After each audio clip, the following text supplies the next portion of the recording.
అందరికీ నమస్కారాలు. స్టార్ట్ చేద్దాం. మాజీ ముఖ్యమంత్రి వైఎస్ జగన్మోహన్ రెడ్డి గారు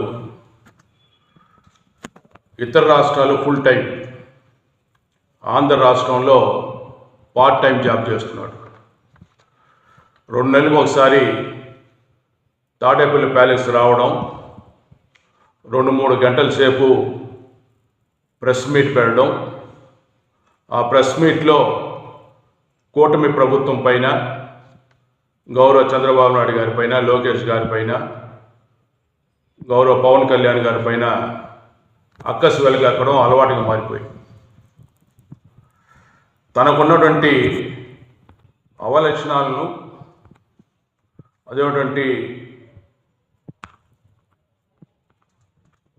లక్ష్యాలన్నిటి కూడా ఎదుటి వారికి ఆపాదిస్తూ చెప్పిన అబద్ధాన్నే పదే పదే చెబితే, లేక ఒక అబద్ధాన్ని 100 సార్లు చెప్తే ప్రజలు నమ్మేస్తారటువంటి ఒక స్ట్రాటజీతో జగన్మోహన్ రెడ్డి గారు అబద్ధాల మీద అబద్ధాలు చెప్తున్నాడు. ఆయన వాలకం చూస్తుంటే జగన్మోహన్ రెడ్డి గారు ఒక పెద్ద అబద్ధాల కోరుగా మనం భావించాల్సిన అవసరం ఎంతైనా ఉంది. నిన్న సుమారు 2.25 గంటల సేపు ప్రెస్ మీట్లో అనేక రకాలైనటువంటి అబద్ధాలు చెప్పాడు. సూపర్ 6 మోసం చేసే చంద్రబాబు నాయుడిని ఆయన బొక్కలో పెట్టాలంటున్నాడు. మేము ఒకటే సూటిగా ప్రశ్నిస్తున్నాం. కూటమి ప్రభుత్వం అధికారంలోకి వచ్చిన 17 నెలల లోపల సూపర్ 6 హామీలలో 90% హామీలను అమలు చేయడం జరిగింది. ప్రజలు కూడా వాటిని అందించడం జరుగుతాం. అదే జగన్మోహన్ రెడ్డి గారు తాను అపోజిషన్ ఉన్నప్పుడు ఇచ్చిన హామీలలో 85% హామీలను గాలికి వదిలి ప్రజలను మోసం చేసిన చరిత్ర జగన్మోహన్ రెడ్డి గారు.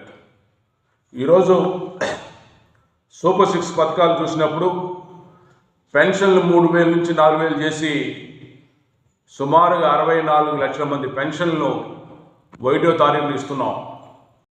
తల్లికి వందన కింద ఎంతమంది బిడ్డలుంటే అంతమందికి ఇవ్వడం జరుగుతాం.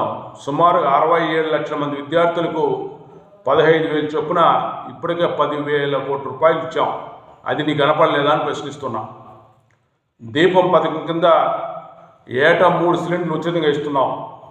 ఇప్పటి వరకు చూస్తే 2.85 కోట్ల సిలిండర్లు ఉచితంగా ఇచ్చాం. దీనికి 2,104 కోట్ల రూపాయలు ఖర్చు చేయడం జరిగింది. ఈరోజు స్త్రీ శక్తి పథకంతో మహిళలకు ఉచిత బస్సు ప్రయాణం కల్పిస్తున్నాం. ఇప్పటివరకు చూస్తే 25 కోట్ల ప్రయాణాలు చేశారు వాళ్ళు. ఉచిత ప్రయాణం ద్వారా మహిళలకు ఈరోజు 885 కోట్ల రూపాయలు లబ్ధి చేకూర్చాం. మీ హయాంలో ఒకే ఒక డిఎస్సి నిర్వహించల, ఒక ఉద్యోగం ఇవ్వల టీచర్ పోస్టులు. ఈరోజు మొదటి ఏడాదిలో కూటమి ప్రభుత్వం 16,347 టీచర్ పోస్టులు భర్తీ చేశాం.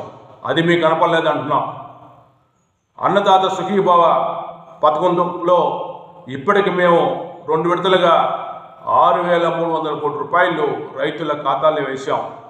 మేము 20,000 ఇస్తున్నాం, ఇప్పటికే 14,000 ఇచ్చాం. మీరు 13,60 మాత్రం ఇచ్చారు. ఆ విషయం గుర్తుంచుకోవాల్సింది మేము కోరుతున్నాం. ఒక పింఛన్ ద్వారానే ఈ 17 నెలల కాలంలో 50,000 కోట్ల రూపాయలను మరి లబ్ధిదారులకు ఇవ్వడం జరిగింది. దాన్ని కొనుగోలు చేస్తే 24 గంటల్లో మేము వారికి రైతుల ఖాతా డబ్బులు వేస్తున్నాం. మీరు ఒక్కరోజు కూడా ఆ విధంగా చేసిన పాపాన పోల 1,640 కోట్ల రూపాయలు బకాయిలు పెట్టి దిగిపోయారు మీరు. ఆ బకాయిలు మేము చెల్లిస్తున్నాం. మీరు అధికారంలో 5 సంవత్సరాల్లో ఒక్కరోజు కూడా రైతుల దగ్గర పోయిన పాపాన పోల. మీరు ఈరోజు రైతు గురించి మాట్లాడే అర్థం ఉందా అని ఒకసారి మేము సూటిగా ప్రశ్నిస్తున్నాం. పంటలకు ఎప్పుడైనా మీరు బోనస్ ఇచ్చి కొనుగోలు చేశారని ప్రశ్నిస్తున్నాం. మీ హయాంలో ఒక రోజైనా బోనస్ ఇచ్చి మామిడి కానీ పొగాకు కానీ వేరుశనగ మిర్చి కొన్నారా అని ఒకసారి మీ ఆత్మను పరిశీలన చేసుకుని నేను కూడా ప్రశ్నిస్తున్నాం. మేము రైతులు ఆదుకుంటున్నాం, మీరు రైతులు దగా చేశారు. ఈరోజు వచ్చి మరి ప్యాలెస్లో కూర్చొని రైతు గురించి మాట్లాడుతున్నారు. అసలు మీకు రైతు గురించి కానీ సంక్షేమ పథకాల గురించి మాట్లాడే అర్హతనే లేదు, మీకు లేదు. అదేవిధంగా ప్రైవేట్ మెడికల్ కళాశాల గురించి మాట్లాడుతున్నారు.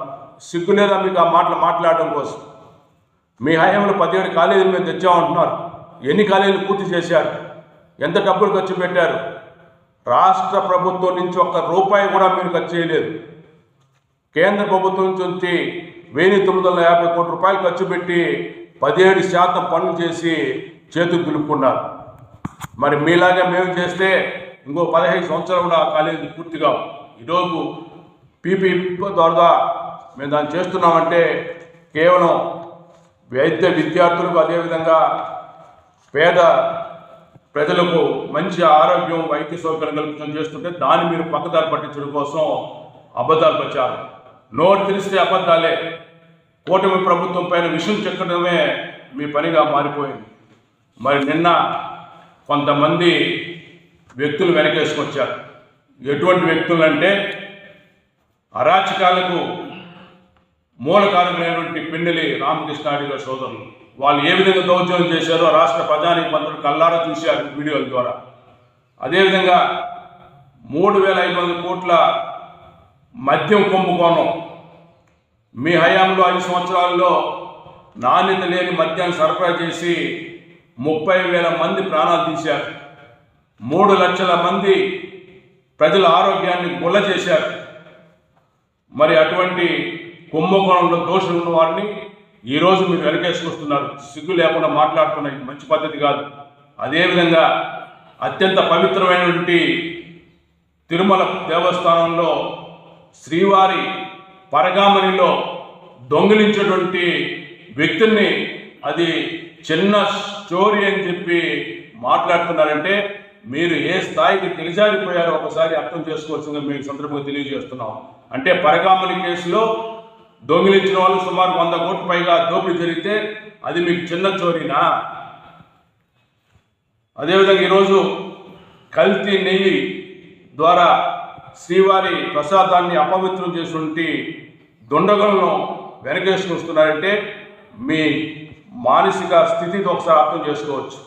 అంటే గంజాయి బ్యాచ్ల్లో, మద్యం బ్యాచ్ల్లో, కల్తీ బ్యాచ్లంతా కూడా వెనకేసుకుని రావడం మీ అలవాటుగా మారిపోయింది. అంటే మీ యొక్క విధానం దీన్ని బట్టి అర్థమవుతా ఉంది. దయచేసి జగన్మోహన్ రెడ్డి గారు ఇలాంటి వైఖరిని మార్చుకోవాల్సింది కోరుకుంటున్నాం. అదేవిధంగా గౌరవ చంద్రబాబు నాయుడు గారిని, అదే లోకేష్ గారిని, పవన్ కళ్యాణ్ గారిని కూడా నిన్న అభ్యంతరమైన మాటలు మాట్లాడి బొక్కల వేయాలా అనే విధంగా మాట్లాడడాన్ని మేము తీవ్రంగా ఖండిస్తున్నాం.